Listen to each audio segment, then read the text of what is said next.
정말 어렵습니다. 네. 반대파의 골치 아픈 두 대표 얘기를 오늘 해볼까 합니다. 홍준표 대표, 암덩어리를 도려내야겠다. 네. 암덩어리를 도려내야겠다. 구체제 잔재들이 갈등을 부추긴다. 그래서 친박을 어쩌겠다는 건지 여러분 설명해 주시기 바랍니다. 암덩어리 도려내야 한다. 구체제의 잔재들이 갈등을 부추기고 있다. 말씀이 구체제의 잔재. 그러자 이종혁 최고가 나서서 당대표에 대한 예우부터 갖춰라. 왜냐하면 김태흠 의원이 하루가 멀다 하고 갈등을 유발하고 말이에요. 대표가. 좀 신중하세요. 그러니까 당대표에 대한 예우부터 갖추세요. 나경원 의원 홍준표 막말 보수 혁신의 걸림돌이에요. 그러자 김학용 의원이 난세에 그 홍준표가 있어 한국당이 굴러가는 것이에요. 네, 이렇게 다 하여튼 면전에서 이렇게 다투고 있는데 들어보시겠습니다. 내부에 몸부림치는 사람이 있더라도 나는 개의치 않습니다. 잘못된 것은 도려내고 암덩어리는 제가 하는 수술을 해야지 우리가 살 수가 있지. 그렇지 않고 암덩어리조차도 같이 안고 가자. 그건 같이 죽자는 소리입니다. 우리가 전부 일치단결해서 새로운 정당으로 거듭나야지 국민들로부터 신뢰를 되찾고 보수파 진영이 새로운 길이 열립니다. 대표께서 하루가 멀다 하고 당내 갈등을 유발하고 듣기에 민망한 표현을 하시는데 말씀을 신중하게 하실 것을 간곡히 요청드립니다. 주말 이틀 동안 대표께서 페이스북에 올린 글을 보면 대표께서 원내대표 경선에 개입한다는 오해를 불러일으킬 수 있는 소지가 있습니다. 개파를 없앤다면서 갈등을 이야기할 수 있는 말씀을 하시는 것은 자기 모순이기에 유감입니다.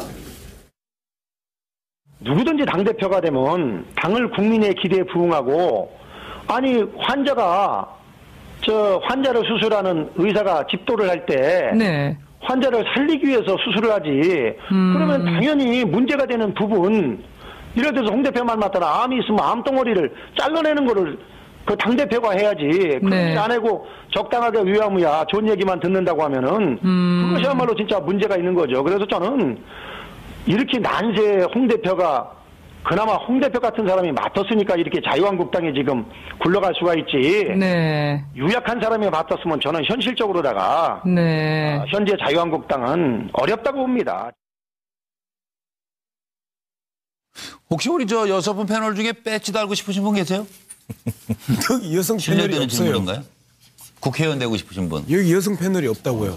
말씀을 마음대로 하실 수 있으니까 국회의원들에게 하고 싶어 하시는 거예요. 어떻게 정은교 전 부대변인 지금도 아직 작성 중이시니까 그러면 김광덕 부장 생각부터 여쭤볼까요? 네. 일단 홍준표 대표가 네. 친박에 대한 표현들을 아주 다양한 단어로 구사를 해왔는데 네.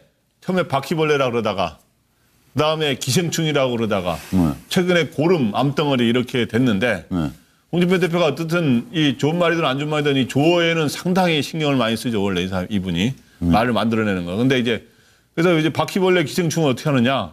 그 약으로 박멸하게는 이런 게 있죠. 그리고 고름, 암덩어리는 도려내기 수술하는데 아까 도려내야 된다 그랬는데 결국에는 친박의 핵심 인사는 뒤로 물러나게 하고 최경환, 서청원 의원 등 그리고 나머지 친박 의원들은 그 속에 있는 혈액을 다 다른 거로 바꾸겠다고 하는 이제 그래서 친박이라고 하는 건 사실상 없는 거로 가는 그런 전략을 펴고 있지 않겠는가 이렇게 생각이 됩니다. 무서운 말씀이네요. 서정욱. 저는 이게 한마디로 홍 대표의 친박에 대한 전략은요. 영어로 하면 이게 디바이드 앤 룰. 바로 이게 분할 통치하는 따라서 이게 그 진박들 있죠. 핵심들. 분리한다 이거죠. 분리. 그렇죠. 이게 서청원 최경 이런 분들은 괴멸시켜버리고 나머지 이게 친박을 포용해서 친홍으로 만드는 이게 양단계 디바이드 앤 룰. 이게 전략 같아요. 네. 왜 양 박사는 안 쓰실래요? 아니요. 생각이 많아요. 홍준표 대표 이야기에.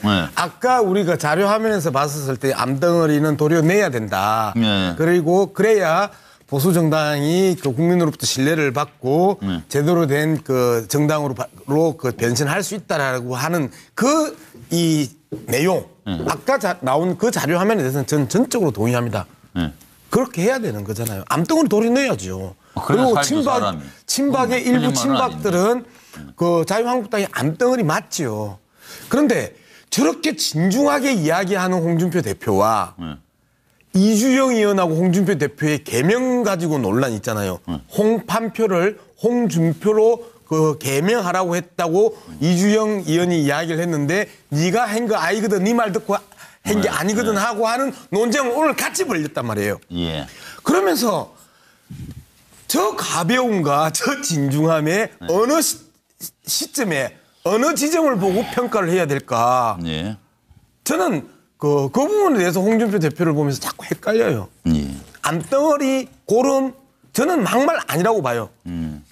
그 부분은 가장 적합한 비유라고 봅니다. 그런데 홍준표와 홍판표의 개명을 누가 권유했냐 가지고 공개적으로 논쟁하는 저 지성, 저 품격, 저거는 또 어떻게 평가해야 되지? 이제 그게 나면 헷갈립니다. 여러 모습이 있다. 예. 정기남 소장. 예. 뭐 친박 이른바 국정농단의 주체였다고 볼 수 있지 않습니까? 예. 친박을 암덩어리 고름 이렇게 뭐 얘기하는 것은 본질적으로는 맞는 얘기입니다. 예. 그러나 허구한 날 제1야당 대표가 저렇게 막말 비슷하게 소위 이렇게 내쏟는 것 자체가 과연 국민들로부터 어떤 동의를 얻을 수 있겠는지 저는 좀 의문이 들어요. 이게 오늘 뭐 나경원 의원인가 그런 표현을 썼던데 같은 당내에 있는 의원이지만 이게 오히려 보수 혁신의 가장 큰 걸림돌이 혹시 홍준표 대표가 되고 있는 건 아닌지 이런 좀 반성이 필요하고요. 말이 거칠어질수록 저는 친홍체제 구축이 지금 더디다는 걸 저는 의미한다. 지금 이번 12일 날 원내대표 경선에서 과연 친홍체제 구축이라고 할 만큼 홍준표 대표가 생각하는 이른바 원내대표가 선출될지 두고 볼 일이고요. 친박을 소수파로 끌고 가겠다는 홍준표 대표의 의지가 1라운드가 이번 원내대표 경선을 통해서 아마 시험대에 오를 것 같습니다. 차정 교수님. 예, 뭐 홍준표 대표의 말씀처럼 고름은 짜내고 아마 암덩어리는 잘라내려고 하겠죠. 그러면 그건 어떻게 할 것이냐 부분이 첫 번째는 지금 내달 12일로 오늘 정해졌나요? 원내대표 선거에서 아마 홍준표 대표가 미는 후보를 아마 꼭 당선시키려고 할 것 같습니다. 앞서 개명 논란 이야기했지만 이주영 이 의원이 지금 뭐 범친박계로서 약간 좀 홍준표 대표가 거리를 두려는 부분에 상당히 견제구를 던진 것이 아닌가 하는 이야기가 나올 정도로 상당히 지금 이 당내의 투탑 중에 한 명을 자신의 뜻과 맞는 사람을 세우려는 거 할 것이고요. 2단계로는 아마 지금 현재 진행 중인 당무감사의 결과에 따라서 아마 당협위원장들을 아마 대거 교체를 하지 않을까. 그 당협위원장 교체하는 과정에서 아마 친박계 현역 의원들도 일부 날아갈 가능성이 상당히 높다. 이런 식으로 해서 자신이 당을 상당히 그 친홍체제로 만들겠다는 의지를 분명히 한 의사가 아닌가 하는 생각인데 문제는 이 고름이나 암이라는 말 자체가 갖고 있는 이 부정적인 이미지 때문에 이것이 오히려 자충수가 될 수 있다는 지적도 귀담아 들어야 되지 않을까 하는 생각이 듭니다. 우리 자유한국당 전 부대변인 정인교 부대변인 생각 어떠세요? 그 연일 홍준표 대표님의 그 표현 방식에 대해서 언론에서 많이 논란이 되고 있는데요. 그 과거에 DJ 정부하고 노무현 정부 시절에 그 홍준표 당시 의원이 그 정부 여당을 공격하고 또 야당을 방어하는데 엄청난 그 공헌을 했습니다. 그런데 이제 지금은 그 당 내부용으로 어떤 그 상대할 때는 그 조금 좀 부드럽고 좀 포용력이 있는 그런 표현을 좀 썼으면 좋겠다는 그런 바람이 있고요. 그래서 제가 볼 때는 지금은 소위 말하는 그 자유한국당의 그 적폐 세력이라 할 수 있는 친박을 도려내기 위해서 어쩔 수 없이 홍준표 대표가 과격한 발언을 하지 않나 그렇게 생각합니다. 글쎄요. 그리고 또 한편에서 국민의당 안철수 대표는 호랑이들을 불러드리겠다. 그리고 과거 호랑이 굴에 들어가겠다. 이런 얘기도 했었잖아요. 그 차이를 좀 한번 짚어봐 주셨으면 좋겠어요. 국민의당 사정입니다. 안철수 대표 호랑이들을 불러드리겠어요. 주승용 의원 안철수 리더십 지켜주는 것이 도리입니다. 막말성 발언은 자제해야 합니다. 그런데 한편에서 정동영 의원은 안철수 리더십은 몰락했다. 유성엽 의원 한가하게 대권 노름할 때인가 하수 중에 하수 같으니라고. 네. 이런 상황이고요. 예전에는 이제 이렇게 말했죠. 언제냐면 2014년 3월 새정치민주연합 합당 선언 뒤에 호랑이 잡으러 호랑이 굴에 들어갔는데 호랑이가 없더라 이렇게 얘기했습니다. 호랑이가 잡히지 않으면은 뭐 나가는 수밖에 없지 않느냐 그래서 나왔습니다. 그리고 2017년 11월 바른정당과 통합을 외치며 또 호랑이들아 하고 다 불러드릴 것입니다. 이렇게 얘기하고 있습니다. 바른정당과 정책 연대에 대해서 바른정당 내에서 어느 정도 공론화하고 뜻이 모여졌다고 들었습니다. 저희들도 이제 당 내에서 협의를 거치도록 하겠습니다. 저 간단히 저 하고 저 서정욱 변호사부터 얘기해 주세요. 네. 저는 이게 그 호랑이 자꾸 이야기하는데 중국 속담을 한마디만 말씀드리면 이게 일산불용 2호. 이 말이 이게 한 산은 호랑이 2마리를 용납하지 않는다. 한 산은 이게 호랑이 한 마리만 살아남거든요. 누가 먹고 먹힐지는 국민의 지지, 국민이 결정한다. 이걸 말해주고 싶습니다. 김광덕 전 부장님. 최근에 저 안철수 전 대표 측 사람한테 이야기를 들어봤더니 요즘 왜 이러는 거냐 이런 뭐 물어봤더니 하여튼 그 뜻이 분명히 몸집을 불리고 외연 확장하는 이런 변화의 몸부림을 치지 않으면 당이 살아남기 어렵다. 이런 생각이라는데 제가 그걸 해석하자면 5월 동주 동상이몽이라는 소리를 들을지라도 그렇게 많이 해야 당이 살아남고 그런데 결국에는 호랑이가 여러 명 되는데 결국에는 큰 호랑이는 내가 될 것이라고 하는 본인의 어떤 주장, 본인의 자신감이라 그래야 될까요? 그걸 어떻게 될지는 봐야겠습니다만은 그래서 하나 있다시 얘기하면은 유승민이라든가 원희룡, 남경필 이런 주에 직함 뺐습니다. 이런 대선 주자들을 들여와서 기존에 있던 대선 주자들 손학규 뭐 전 지사하고는 그렇게 관계가 나쁘진 않습니다만은 정동영, 청정배 의원 이런 분들을 견제하는 역할도 하겠다 하는 그런 생각을 갖는 것 같습니다. 저 정은교 부대변인은 어떻게 보세요? 자유한국당 쪽에서는요? 안철수 대표가 호랑이를 불러드리겠다는 의미는 국민의당을 중심으로 해서 바른정당이나 또는 다른 정치 세력을 끌어들여서 이제 끌어들이겠다. 끌어들여서 국민당 중심의 정계 개편을 하겠다는 그런 의미고요. 그다음에 과거에 호랑이 굴에 들어가겠다는 의미는 과거에는 자기 그 추종하는 정치 세력이 미약했기 때문에 민주당으로 호랑이 굴인 민주당으로 들어가서 민주당이라는 호랑이를 잡겠다. 그런 의미였습니다. 알겠습니다. 정기남 소장. 뭐 호랑이 굴 들어갔다 나왔다 많이 하시는데 사실은 호랑이 잡는 능력, 기술이 문제 아닙니까? 과연 그 부분은 좀 다시 한번 점검해 볼 때가 됐다. 그리고 지금 어찌 보면 안철수 대표 입장에서는 그 호랑이를 또 비유하면요. 기호지세입니다. 이미 통합 논의를 꺼냈어요. 달리는 호랑이 어떻게 될지 올라탔거든요. 멈출 수도 없는 상황이 됐어요. 물론 그런 어떤 그 상황은 이해가 되지만 지금 저렇게 당내 의원 3분의 2 이상 정도도 설득하지 못하는 통합 논의는 저는 위선이다. 호시우행의 자세로 돌아가서 정말 통합 논의는 지금 시점에서는 중단하고 12월 국회에 전념하는 것이 바람직하다. 차재원 교수도 좀 한 말씀 하셔야 저는 뭐 간단히 이야기하면 옛날에 호랑이굴 들어갔다는 이야기는 계기였다는 것이고요. 호랑이 불러들이겠다는 건 본인이 이제 주인이라는 겁니다. 그러니까 주인이기 때문에 성공할 가능성이 높다고 보는 거죠. 저도 한마디 하면 안 될까요? 뭐 5초. 우리 서정욱 변호사가 그 이야기 했었잖아요. 일산불용 2호라고. 근데 저는 무고국의 토선생이라고 이야기하고 싶습니다. 호랑이 없는 골에 토끼가 선생합니다. 안녕히 계십시오. 환자가 환자를 수술하는 의사가 집도를 할 때 환자를 살리기 위해서 수술을 하지. 그러면 당연히 문제가 되는 부분, 예를 들어서 홍 대표 말 맞다나 암이 있으면 암덩어리를 잘라내는 거를 그 당대표가 해야지.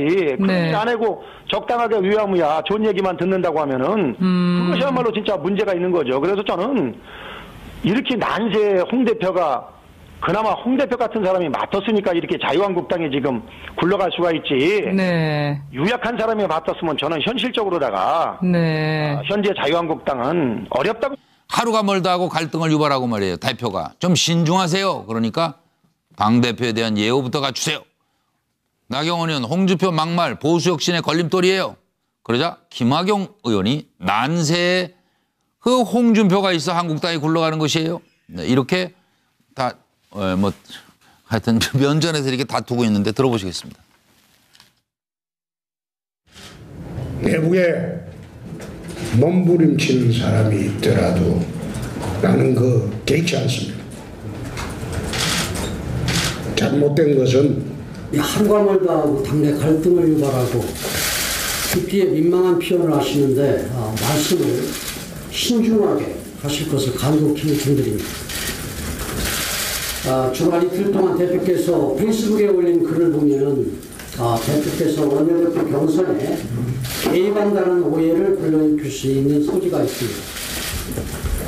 개파를 없앤다면서 갈등을 이야기할 수 있는 말씀을 하시는 것은 자기 모순이기에 유감입니다. 누구든지 당대표가 되면 당을 국민의 기대에 부응하고 도려내고 암덩어리는 제가 하는 수술을 해야지 우리가 살 수가 있지. 그렇지 않고 암덩어리조차도 같이 안고 가자. 그럼 같이 죽자는 소리입니다. 우리가 전부 일치단결해서 새로운 정당으로 거듭나야지 국민들로부터 신뢰를 되찾고 보수파 진영이 새로운 길이 열립니다. 대표께서 정말 어렵습니다. 네. 반대파의 골치 아픈 두 대표 얘기를 오늘 해볼까 합니다. 홍준표 대표 암덩어리를 도려내야겠다. 네. 암덩어리를 도려내야겠다. 구체제 잔재들이 갈등을 부추긴다. 그래서 친박을 어쩌겠다는 건지 여러분 설명해 주시기 바랍니다. 암덩어리 도려내야 한다. 구체제의 잔재들이 갈등을 부추기고 있다. 말씀이 구체제의 잔재. 그러자 이종혁 최고가 나서서 당 대표에 대한 예우부터 갖춰라. 왜냐하면 김태우 의원이